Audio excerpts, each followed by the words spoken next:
Well, this has been an interesting couple of weeks in my house. We had a guest not long ago in the house for overnight, and we've been having a little difficulty with our guest room shower valve. And it decided to seize up, and our poor guest had to leave without taking a shower. So I called up the plumber, and the plumber needed to saw through the wall and get to all of the plumbing behind there and put in a new valve and make sure everything works great. And it does. But I ended up with a pretty ragged looking hole in the wall. And it was a case of, do I want to fill in this back in with drywall? Or should I put a door in it so that the next people that have the house can have easy access to that plumbing if they need it? So I decided on a door. And that's what I've got. But just as I was starting that, my 40-year-old, almost 40-year-old table saw decided to stop working. The motor just plain burned out, and there were actually things broken on the saw. So there was an opportunity to actually purchase a new saw, which I did. And I see that there was a pretty nice looking one in Home Depot. And it wasn't nearly as much money as I thought it would be, with the sort of features that I really wanted to have. So I ordered that up, and it got here finally, and it took me a while to get it put together, and then it took me a little longer to get it set up so that it's actually cutting in a straight line and that sort of thing. And I love having a saw, but it's really set me back for quite some time. But I do have a new door on a jagged hole into closet space that looks pretty nice. So that's what this is about. Actually getting some work done, finally. Well, this is our second bathroom, other than the master bath. And this house, being 33 or 34 years old, has some maintenance issues now. And the tub shower system had a problem with the valve. So we've got a brand new valve in there that cost a bunch of money and a hole in the wall. And I suppose I could just plaster over that and paint it up because it's in the middle of a closet. But it'll happen again sometime, so I think what I'll do is put a door on it. Small project. Next one up. I decided to use reclaimed stock during this project, and I had quite a bit of molding left over from my family room project that was all painted up. It was the wrong size, but I can easily put things together and saw things up and make a good showing in this one.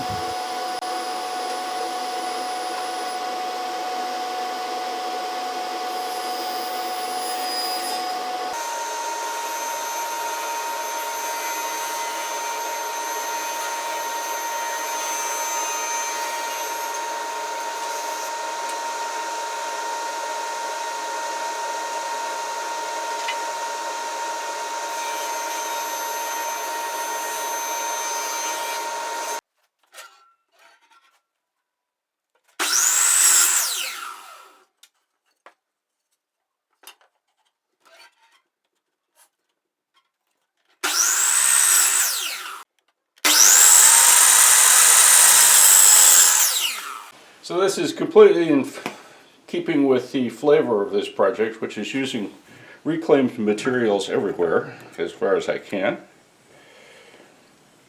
And so I had some more of this leftover stock that had some paint on it. And I think it'll just be big enough.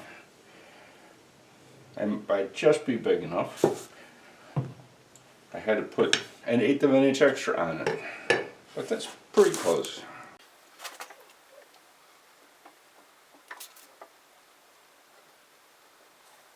This is the door I'm going up, by the way.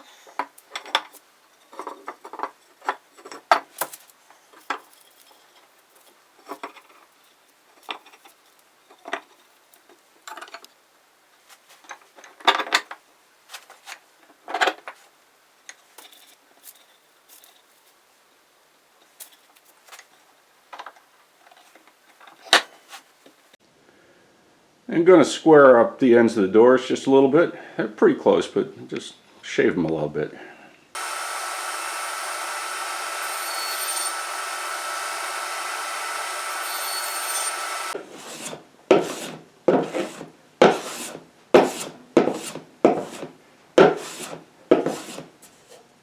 Well, I've decided that this looks like pretty good spacing for the hinges on this, and I determined it's going to be 4 inches from the corners on up to these small hinges. So I'm going to lay this out pretty carefully and mortise those in.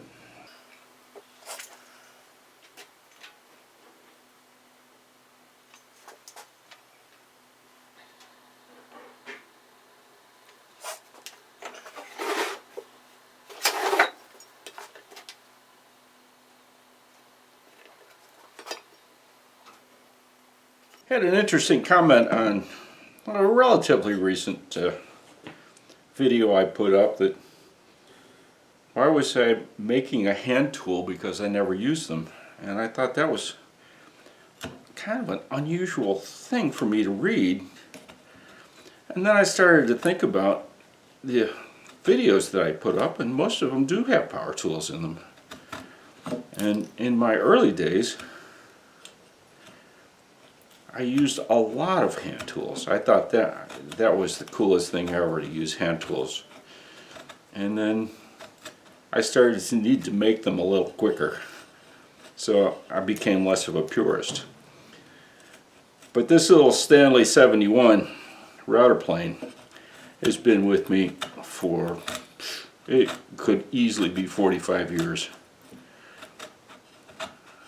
That I would have purchased in Boston, probably at Woodcrafters Supply. And it's the only way to do what I'm doing right now.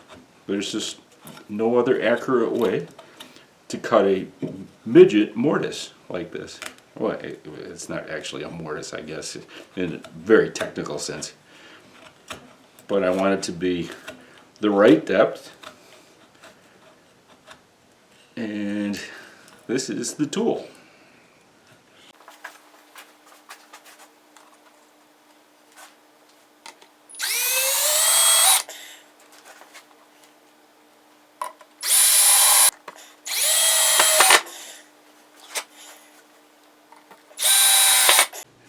So I'll break the sharp edges on this and then proceed on to putting some paint onto the bare wood.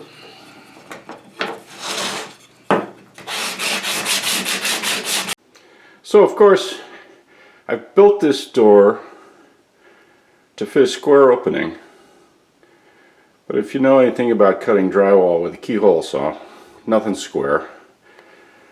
So I actually have to take off this shelf brace right here, and I can just barely see that line right next to my finger, and then that should be fairly square with the one down below it.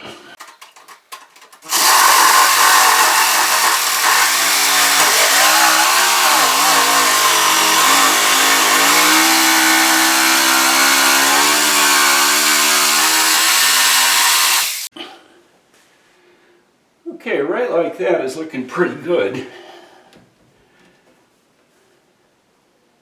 It's still a little cattywampus compared to the opening, but that's nice and level right there.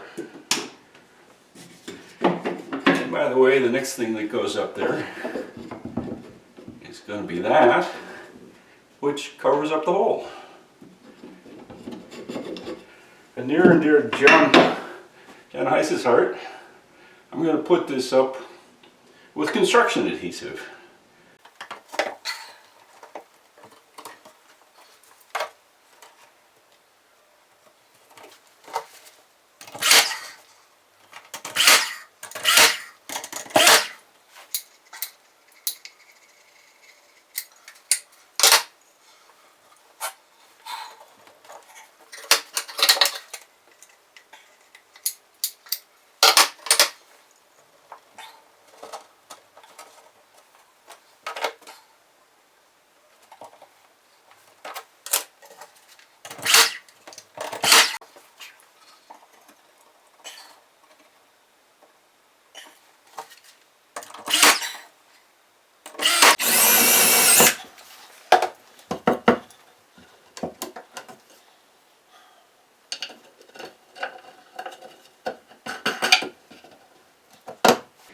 So here it is with the shelves in place.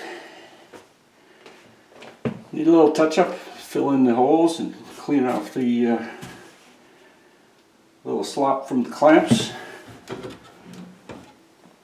But in 30 years time when they need to get in there and replace that, it'll be easy to do.